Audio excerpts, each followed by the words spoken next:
Hello friends, कैसे हैं आप सब। आशा करता हूँ आप सब अच्छे होंगे। लास्ट लेक्चर में हम लोगों ने कोप्लेनर और नॉन कोप्लेनर वेक्टर की बात की थी और उससे जुड़े कुछ रिजल्ट्स की बात की थी। आशा करता हूँ आपको समझ में आया होगा। ठीक है, आज हम लोग कुछ नया पढ़ेंगे, दैट मीन्स यूनिट वेक्टर का डिस्कशन करेंगे 2 डायमेंशन एंड 3 डायमेंशन में। ठीक है, देखेंगे, फिर उससे रिलेटेड कुछ प्रॉब्लम्स मैंने लिख रखी हैं, उन पर भी बात की है। ठीक है, सबसे पहले हम बात करते हैं यूनिट वेक्टर इन 2 डायमेंशन। ठीक है, यूनिट वेक्टर इन 2 डायमेंशन। ठीक है, 2 डायमेंशन में यूनिट वेक्टर डिस्कशन करते हैं। ठीक है, तो देखिए, अब पहली बात, यूनिट वेक्टर का डिस्कशन कर रहे हैं तो कहाँ पे कर रहे हैं। ठीक है, क्या अजम्पशन लेके चल रहे हैं उस पर बात कर लेते हैं। देखिए, कोऑर्डिनेट सिस्टम आप लोग जानते होंगे बहुत सारे होते हैं जिनको हम लोग ऑर्थोगोनल कॉन्टिन्यूअस सिस्टम में पढ़ा करते हैं। ठीक है, सिलेंडर, एलिप्टिक, हाइपरबोलिक ना, उसमें कार्टेशियन भी आता है। तो कार्टेशियन क्या होता है, बहुत सिंपल कोऑर्डिनेट सिस्टम होता है, इसमें बहुत ज़्यादा वो नहीं रहता, मतलब इसमें जो किसी पॉइंट का कोऑर्डिनेट बड़ा आसानी से आप निकाल सकते हो। ठीक है, देखिए, हम यहाँ कोऑर्डिनेट सिस्टम पढ़ नहीं रहे हैं, तो इसलिए हम एक ऐसे कोऑर्डिनेट सिस्टम को चूज़ करेंगे जिसमें हमारी जो वेक्टर की एनालिसिस है वो सिंपली हो पाए। ठीक है, तो वैसे तो आप यूनिट वेक्टर हर सिस्टम में निकाल सकते हैं, लेकिन हम यहाँ कार्टेशियन कोऑर्डिनेट सिस्टम में यूनिट वेक्टर निकाल के दिखाएंगे आपको। ठीक है, तो ठीक है, और एक असम्पशन और है। देखिए, 2 एक्सेस ली जाएंगी, परपेंडिकुलर एक्सेस होंगी, जिसमें एक एक्स एक्सेस को एक्स एक्सेस बोलेंगे, एक एक्सेस को वाई एक्सेस बोलेंगे। एक्स एक्सेस के डायरेक्शन में यूनिट वेक्टर आई कैप से डिनोट करेंगे और वाई एक्सेस के अलॉन्ग यूनिट वेक्टर को जे कैप से डिनोट करेंगे। ठीक है, ये अजम्पशन था। अब चलिए देखिए, ये जैसे हमने ले लिया एक, ठीक है, और ये एक्स एक्सेस हो गया, ये वाई एक्सेस हो गया। ठीक है, तो यहाँ पे हम कोई पॉइंट पी ले लेते हैं जिसका पोजिशन वेक्टर कुछ एक्स वाई से होगा। ठीक है, ये एक्स वाई एक्सान में है क्या, इसका कुछ नहीं है, रिस्पेक्टिव एक्सिस पे क्या है, प्रोजेक्शन है।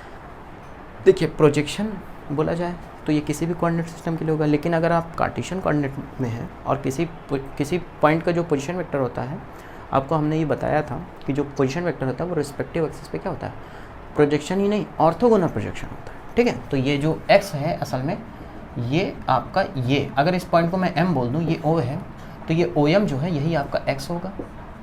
यहाँ देखिए, ये ओरिजिन है, ध्यान दीजिएगा, ये ओरिजिन है। और यहाँ पे अगर y एक्सिस पे इसका प्रोजेक्शन कंसीडर करेंगे तो इसको n अगर नाम दे दें तो ओ एन जो है ये y हो जाएगा। ठीक है, अभी हमने बात की कि इसके डायरेक्शन में, x की डायरेक्शन में i कैप होगा यूनिट वेक्टर और ये j कैप होगा। ठीक है, हमारा यहाँ मोटो है p का पोजीशन वेक्टर निकालेंगे, पहली बात OP वेक्टर आएगा, और उसी डायरेक्शन में हम यूनिट वेक्टर की बात करते हैं। अगर हम किसी एक वेक्टर के अलॉन्ग यूनिट वेक्टर निकाल के दिखा देते तो आप किसी भी वेक्टर के अलॉन्ग सेम प्रोसीजर से निकाल सकते हो। ठीक है, तो इसको ज्वाइन कर देते हैं ज़रा। ठीक है, थोड़ा सा टेढ़ा हो गया, आप इसको ध्यान मत दीजिएगा। ठीक है, ये OP वेक्टर हो गया। तो चलिए, हम R वेक्टर क्या है, हमारा OP वेक्टर है। OP वेक्टर को थोड़ा लिख लेते हैं, OM प्लस MP वेक्टर लिख सकते हैं, बोलिए। ठीक है, OM प्लस MP।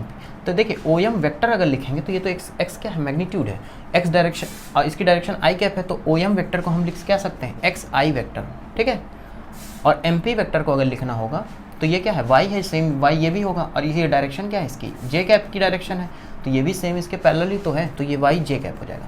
तो यानी किसी भी पॉइंट का पोजीशन वेक्टर आप आसानी से दे सकते हो। अगर उसके कोऑर्डिनेट एक्स वाई है तो simple XI cap plus YJ cap उस पॉइंट के पोजीशन वेक्टर होंगे।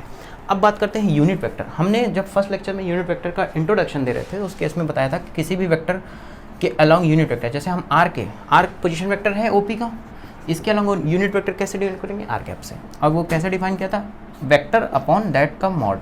ठीक है, अभी देखिए, यहाँ R वेक्टर क्या है, ये है, और इसका मॉड आप देख रहे हैं, ये इस वेक्टर का मॉड कैसे निकालेंगे, इसकी बात करते हैं। देखिए, XI प्लस YJ कैप। ठीक है, आप लोगों ने कॉम्प्लेक्स नंबर में मॉड निकालना समझा होगा, सेम कुछ इस वैसे ही यहाँ निकालते हैं। अगर x, देखिए, अगर R कुछ ऐसा है, XI cap plus YJ cap है, तो आप R का मॉड आसानी से निकाल सकते हैं। I कंपोनेंट के अलॉन्ग, I डायरेक्शन के अलॉन्ग जो कंपोनेंट है प्लस उसका स्क्वायर, प्लस Y कंपोनेंट के अलॉन्ग जो J डायरेक्शन के अलॉन्ग जो कंपोनेंट है वो उसका स्क्वायर। ठीक है, ये मॉड R हो गया। अब यहाँ अगर आप इसकी वैल्यू सब्स्टिट्यूट कर देंगे तो ये आपका हो जाएगा x upon under root x square plus Y square plus y upon under root x square plus Y square. थोड़ा बना लीजिएगा स्क्वायर रूट, थोड़ा अच्छे से बना लीजिएगा आप, ये j कैप। तो ये जो वेक्टर आ गया आपका यूनिट वेक्टर आ गया। ठीक है, इसकी बहुत इंपॉर्टेंस है। अभी हम लोग जब सिस्टम ऑफ फोर्सेस में फोर्सेस का जो रिजल्टेंट निकाला करेंगे और डायरेक्शन वगैरह निकाला करेंगे तो उस केस में हम लोग को यूनिट वेक्टर की ज़रूरत पड़ेगी। अभी आज के लेक्चर में ही हम लोग ये क्वेश्चन को जब सॉल्व करेंगे तो आपको दिख जाएगा कि यूनिट वेक्टर की क्या इंपॉर्टेंस होती है, ठीक है। अब इन द सेम हम 3 डायमेंशन में बात कर लेते हैं यूनिट वेक्टर क्या होते हैं, देन हम क्वेश्चंस पे आते हैं, ठीक है। आप वीडियो को पूरा अंत तक देखिएगा, आपको डेफिनेटली कुछ ना कुछ नया सीखने को मिलेगा, ये मैं पूरी उम्मीद करता हूँ, ठीक है। ये 3 डायमेंशन में देखते हैं। देखिए 3 डायमेंशन में जो स्टडी होती है, हम 3 डायमेंशन में हम पैरेललोपाइप्ड की मदद से 3 डायमेंशन वेक्टर को हम एज्यूम कर सकते हैं, ठीक है। तो देखिए हम सिंपल यहाँ पे फिर वही बात है कि अगर हम 3 नॉन कोप्लेनर वेक्टर लें, अगर हम 3 नॉन म्यूचुअली परपेंडिकुलर एक्सेसेस लेंगे तो हमारी study much more simpler than previous जो हम नॉन कोप्लेनर या कोप्लेनर में पढ़े थे, ठीक है। तो यहाँ पे देखिए हम एक बना लेते हैं, अभी आपको समझ में आ जाएगा कि मैं ऐसा कर क्यों रहा हूँ, ठीक है, ठीक है। ये ठीक है, ये हो गया आपका। इसको हम बोल देंगे एक्स एक्सिस, इसके डायरेक्शन हम आई कैप से नोट करेंगे, इसको वाई एक्सिस बोलेंगे, इसको जे इसकी डायरेक्शन को जे कैप से नोट करेंगे, इसको हम लोग जेड एक्सिस बोलेंगे, इस डायरेक्शन को के कैप से नोट करेंगे, ठीक है। ये हमारा ओरिजिन हो गया, ये हमारा पी पॉइंट हो गया, ठीक है। इसके कोऑर्डिनेट्स हम एक्स वाई जेड से लिखेंगे, ठीक है। एक्स वाई जेड से लिखे या जो भी आप कुछ ना भी लिखे तो हम यहाँ कंपोनेंट की मदद से लिख पाएंगे, ठीक है। इसको नाम दे देते हैं ओ ए, इसको बी नाम दे देते हैं, इसको सी। कुछ लोग यहाँ वाई जेड इंटरचेंज कर देते हैं, उससे कोई फ़र्क पड़ता नहीं है, आपका नोटेशन है, आप जैसे भी यूज़ करिए, ठीक है। और इसकी अदर साइड्स को हम नाम दे देते हैं, जैसे इसको नाम दे देते हैं डी, इसको नाम देते हैं ई, इसको नाम देते हैं एफ। तो देखिए इस तरह का कोऑर्डिनेट सिस्टम का डिस्कशन हम लोग पहले लेक्चर में कर चुके हैं, लेकिन फिर भी हम यहाँ पे एक बार फिर से करते हैं। जैसे ओपी वेक्टर है, ओपी के वेक्टर को यहाँ भी हमारा सेम मोटो होगा कि हम आर का पोजीशन वेक्टर निकालेंगे, उसके डायरेक्शन में यूनिट वेक्टर निकालेंगे, ठीक है। तो आर वेक्टर का पोजीशन वेक्टर क्या है, ओपी वेक्टर है। ओपी वेक्टर को हम लिख कैसे सकते हैं, ओ ए, ठीक है, ओ ए प्लस ए पी, ठीक है। यहाँ से देखिए ना आप, ओ ए प्लस ए पी है ये, तो O A vector plus A P vector है क्या, ओ पी वेक्टर का position vector. O A vector तो आपको मिल गया, लेकिन ए पी वेक्टर के लिए आपको फिर यहाँ पे जाना पड़ेगा, तो ए ई प्लस ई पी करना पड़ेगा, ठीक है।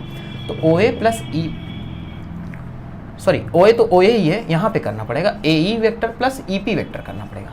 और आप देख रहे हैं ओ ए वेक्टर तो हमें साफ साफ दिख रहा है, क्योंकि ये देखिए ये इसका क्या है, एक्स एक्सिस में इसका प्रोजेक्शन है, तो ये पूरा एक्स होगा, ठीक है, एक्स, और ये डायरेक्शन आई है, तो ये क्या हो जाएगा, एक्स आई कैप हो जाएगा। ये वाई की डायरेक्शन में है, सॉरी ये जेड की डायरेक्शन में है, तो इसके अलॉन्ग क्या होगा, जेड के कैप होगा, और इसके अलॉन्ग क्या होगा, वाई जे कैप होगा, ठीक है। तो यही हम करने वाले हैं। तो देखिए ओ ए को हमको दिख गया, ए क्या है, ए इसके बराबर होगा, ओ बी के बराबर होगा। यहाँ आप लिख सकते हैं ए वेक्टर जो होगा मेरा ओ बी के पैरेलल भी है और बराबर भी है, और सेम ई पी जो होगा वो ओ सी के बराबर होगा, ठीक है, और पैरेलल होगा, बराबर होगा, ठीक है। तो देखिए हम यहाँ पे इसको फिर से रीराइट करते हैं, ओ ए की जगह ओ बी लिखते हैं और ई पी की जगह ओ सी लिखते हैं। तो ये फिर से हमारा फिर से क्या बन गया, एक्स आई कैप, वाई जे कैप, जेड के कैप। ये किसके पोजीशन वेक्टर आए हैं, आर वेक्टर के पोजीशन वेक्टर आए हैं, ठीक है। आप ये देख पा रहे हो यहाँ से। फिर से सेम हम अगर इसके हम यूनिट वेक्टर की बात करें, आर कैप की, आर अपॉन मॉड आर, ठीक है। तो सेम मॉड आर यहाँ फिर से डिफाइन कर सकते हैं हम लोग, जैसे पिछले केस में किया था, X square plus Y square plus Z square, ठीक है। तो जैसे ही हम इसको यहाँ पुट करेंगे तो सेम अलग अलग हम लिखना चाहें तो ये हमारा हो जाएगा x upon under root x square plus Y square plus Z square up into i cap, same y upon under root x square plus Y square plus Z square into j cap plus z upon x square plus Y square plus Z square k cap, ठीक है। ये हो जाएगा हमारा इस OP direction में unit vector, ठीक है। चलिए होप आपको समझ में आया होगा ये 2 डायमेंशन और 3 डायमेंशन में यूनिट वेक्टर कॉन्सेप्ट। अब हम आते हैं प्रॉब्लम पे, ठीक है। एक प्रॉब्लम हम डिस्कस करेंगे, सेकंड प्रॉब्लम आपके लिए छोड़ेंगे, और आप प्लीज़ इस प्रॉब्लम को ट्राई करिएगा, वो कमेंट सेक्शन में हमें इसका आंसर ज़रूर बताइएगा। और अगर आप ट्राई कर रहे हैं और नहीं बन रहा है तो भी आप हमको बताइएगा, ठीक है। किसी भी तरह की सिचुएशन हो आप हमें कमेंट करके ज़रूर बताइएगा। चलिए हम इस क्वेश्चन को ट्राई कर देते हैं और वीडियो को अंत की तरफ ले चलते हैं। तो इस क्वेश्चन को डिस्कस कर देते हैं, ये हमारा लास्ट पोर्शन होगा इस वीडियो का, ठीक है। चलिए मैं पहला क्वेश्चन पढ़ता हूँ। क्या कह रहा है पहले क्वेश्चन में, यदि एक आयत दिया हुआ है ए बी सी डी, ठीक है, 2 आसन्न भुजाएं हमें ए बी और बी सी की लंबाइयाँ क्रमशः 8 सेंटीमीटर और 6 सेंटीमीटर दिए गए हैं। ए पर रखे पिंड पर A B A C A D के अनुगत ये बल लगे हैं, तो हमको परिणामी बल का दिशा और परिणामी निकालना है और दिशा निकालनी है, ठीक है। तो जरा देखिए ए बी सी डी एक आयत दिया हुआ है आपको, ठीक है, ए बी सी डी, ठीक है। आसन्न भुजाएं ए बी है और बी सी है, ठीक है। इसके अलॉन्ग क्या है, इसकी लंबाइयाँ दी हुई हैं, सॉरी 8 सेंटीमीटर है, और बी सी के अलॉन्ग कितना है, 6 सेंटीमीटर है, ठीक है। ये दोनों साइड दी हुई हैं हमको, ठीक है। अब देखिए ए पर रखे पिंड पर A B A C A D के अनुगत ये बल लग रहे हैं। तो देखिए ए बी के अनुगत कितना बल लग रहा है हमारा 3 न्यूटन का, बी सी के अनुगत ए सी के अनुगत कितना लग रहा है, ये आपका लग रहा है 5 न्यूटन का, और ए डी के अनुगत कितना लग रहा है 4 न्यूटन का बल लग रहा है। आप यहाँ से देख पा रहे होंगे साफ साफ, ठीक है। तो इसको देखिए सिंपल करने के लिए हम एक काम करते हैं, ये ए बी और ए डी को ज़रा हम अगर एक्स और वाई एक्सिस मान लें तो कोई दिक्कत है क्या, एक ओरिजिन मान लेंगे कोई प्रॉब्लम नहीं होगा, ठीक है। ये देखिए इससे काफ़ी कुछ आसान हो जाएगा। और इसकी डायरेक्शन हम मान लेंगे आई कैप, इसकी डायरेक्शन मान लेंगे जे कैप, ठीक है। इससे बहुत सिंपल हो जाएगा। हमको इसका परिणामी बताना है इन तीनों बलों का, हमको तीनों बलों का परिणामी यानी आंसर क्या करना है, आंसर इसका हमें करना है A B vector plus A C vector plus A D vector का वेक्टर सम बताना है, देन डायरेक्शन बतानी है परिणामी की एक्स एक्सिस से, ठीक है। तो सबसे पहले काम करते हैं, ये हमने कंपोनेंट लिख लिया। तो देखिए हमारा जो F1 फोर्स है, F1 फोर्स हम बोलेंगे ए बी वाले फोर्स को F1 फोर्स बोलेंगे, ठीक है। F1 फोर्स क्या है मेरा, आई डायरेक्शन में 3 न्यूटन का है, तो इसको हम लिख लेंगे 3 आई कैप। बोलिए यूनिट वेक्टर हमें पता हो और उस डायरेक्शन में हमें फोर्स पता हो तो हम उस डायरेक्शन में फोर्स को एग्जैक्टली बता पाएंगे, ठीक है। तो 3 न्यूटन का अगर आई डायरेक्शन में है तो उसको हम 3 आई से नोट करेंगे। सेकंड हम F2 फोर्स अगर डिनोट करते हैं AC के अलॉन्ग अभी नहीं करेंगे क्योंकि AC के अलॉन्ग हमें यूनिट वेक्टर अलग से निकालना पड़ेगा। और यहाँ पे हमें ये यूनिट वेक्टर गिवन है, मतलब गिवन क्या है, हमने अजम्पशन लिया है कि ये J की डायरेक्शन है, तो ये 4J लिख लेंगे इसको हम लोग। क्या होगा ये AD वेक्टर, ये हमारा 4J वेक्टर होगा। अब हमारा एक टास्क बचेगा AC के अलॉन्ग यूनिट वेक्टर, क्योंकि हमें AB के अलॉन्ग यूनिट वेक्टर आई कैप दिख गया और AD के along unit vector J cap दिख क्या गया, ये हमने अजम्पशन लिया अपने केस को सिंपलर बनाने के लिए, ठीक है। तो अब हम यूनिट वेक्टर पता करते हैं कहाँ पे, AC डायरेक्शन में अलॉन्ग AC।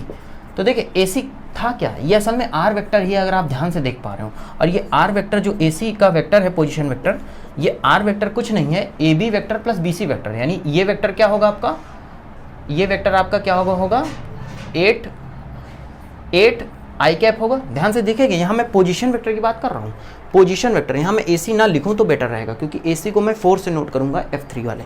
तो यहाँ मैं पोजीशन वेक्टर की बात कर रहा हूँ, ध्यान दीजिएगा। यहाँ साइज, यहाँ पे डिस्टेंस मैटर करेगी। तो ये 8 सेंटीमीटर है, ठीक है। तो 8 आई कैप हो जाएगा आपका, ठीक है। और देखिए ये क्या है 6, अरे भाई R वेक्टर क्या था AI प्लस BJ, ये B सेम है ना, 6 सेंटीमीटर ये है, 6 सेंटीमीटर ये है। फोर्स में मत जाइएगा, फोर्स अलग चीज़ है। अभी हम पोजीशन वेक्टर अलग से निकाल रहे हैं, बाद में जैसे ही पोजीशन वेक्टर निकलेगा हम उसको 4 से मल्टीप्लाई कर देंगे तो उस डायरेक्शन में एग्जैक्ट फोर्स पता चल जाएगा, ठीक है। तो ये 8 आई कैप है और ये 6 जे कैप, ये आप समझ पा रहे होंगे क्योंकि ये जे कैप की डायरेक्शन है, ठीक है। ये लिखा भी है यहाँ पे, तो ये 6J, यानी इसका पोजीशन वेक्टर AC को कैसे लिख पाएंगे, इसको हम AC लिख लें। AC नहीं लिखेंगे क्योंकि यहाँ पे हम थोड़ा ये नाम लेके चल रहे हैं ना, AC AB को हम फोर्स लेके चल रहे हैं, इसलिए हम AC नहीं लिख रहे हैं। आप इसको गलत मत समझिएगा। ये हम अगर R वेक्टर क्या लिख रहे हैं, this vector 8 I cap plus this vector 6 J cap, यही तो ये वेक्टर होगा, ठीक है। तो ये वेक्टर आपका आ गया। अब यूनिट वेक्टर अगर आप निकालेंगे तो सेम पिछले वाला कॉन्सेप्ट क्या करते थे, अगर x i के प्लस y j होता था तो यूनिट वेक्टर क्या होता था, x upon under root x square plus Y square. आप यहाँ पे देखिए x square plus Y square करेंगे जब, तो आपको ये 10 मिलेगा, करके देख लीजिएगा। तो 10 से जैसे डिवाइड करेंगे तो 8 अपॉन 10 आई कैप प्लस 6 अपॉन 10 जे कैप, तो ये आपका आएगा 4 अपॉन 5 आई कैप प्लस 3 अपॉन 5 जे कैप, ठीक है। तो ये यूनिट वेक्टर है। तो अब अगर मैं फोर्स की बात करूँ, FC फोर्स जो मेरा F3 फोर्स है वो कितना है, 5 न्यूटन का है इस डायरेक्शन में। तो देखिए यूनिट वेक्टर मुझे पता था, तो मैं इससे जैसे ही 5 से मल्टीप्लाई करूंगा इस पोजीशन वेक्टर में, यूनिट वेक्टर में, तो मुझे इस डायरेक्शन में एग्जैक्ट फोर्स पता चल जाएगा। तो ये मेरा 5 से मल्टीप्लाई करूंगा, ये मेरा हो जाएगा 4/5 आई कैप 3/5 जे कैप, ठीक है। ये इतने न्यूटन, ठीक है। तो F3 फोर्स मेरा क्या आ जाएगा, 4I प्लस 3J, 5 कैंसिल हो जाएगा, ये इतने न्यूटन का फोर्स आ जाएगा मेरा F3 फोर्स, ठीक है। ये AC वेक्टर है। तो अब बस कुछ नहीं करना, तीनों फोर्स निकल गए, तीनों का वेक्टर सम करना है, तो बस आपको आंसर मिल जाएगा। तो हम यहाँ पे थोड़ा रफ कर लेते हैं, यहाँ पे रफ कर लेते हैं, ठीक है। 3I 4J पता है हमको, ठीक है। तो बस इनका सम कर देते हैं। तो हमें वेक्टर सम करना है F1 प्लस F2, ये मेरा F रिजल्टेंट होगा, ठीक है। आप ये चीज़ ध्यान दीजिएगा, F1 plus F2 plus F3, ठीक है। तो पहला वेक्टर मुझे क्या मिला था, 3I कैप, इसको जोड़ दिया, फिर 4J कैप था, देन कौन सा वेक्टर था, 4I प्लस 3J वेक्टर, ये थर्ड वेक्टर था, ठीक है। इन सबको जोड़ेंगे तो आपको मिलेगा 7I प्लस J वेक्टर। तो ये टोटल आपका रिजल्टेंट वेक्टर आ गया। लेकिन ये क्या है, वेक्टर है। अभी अगर इसके परिणामी की मॉडुलस की बात करेंगे, मतलब रिजल्टेंट की बात करेंगे, तो इसका आप रिजल्टेंट निकाल सकते हैं मॉडुलस इसका। तो f का जैसे ही मॉड करेंगे तो आपको क्या मिलेगा, 7 का स्क्वायर प्लस 7 का स्क्वायर अंडर रूट के अंदर ये न्यूटन हो जाएगा। तो यानी ये कितना हो जाएगा, 7 अगर आप बाहर कर लें तो ये क्या होगा 49, तो 2 इंटू 49 अंदर लिख सकते हैं, तो 7 बाहर आ जाएगा, ये 7√2 न्यूटन का फोर्स होगा। ठीक है, अब ये डायरेक्शन क्या होगी, इसकी डायरेक्शन के लिए हमें क्या करना पड़ेगा, डायरेक्शन के लिए हमें थीटा निकालना पड़ेगा। और थीटा क्या होता है, वो tan इनवर्स y/x। y/x का मतलब क्या हुआ, अगर ये y है ये x है, तो ये जो थीटा होता है हमारा, तो इसको आप निकाल सकते हैं tan थीटा। देखिए क्या होगा, लंब बटे आधार y/x, तो यहीं से ये थीटा tan इनवर्स y/x आता है। तो देखिए y क्या होता है, असल में इमेजिनरी के अलॉन्ग जो कंपोनेंट है, रिजल्टेंट की बात कर रहा हूँ मैं, तो यहाँ क्या है 7 है, 7j, और अपॉन x यानी 7i।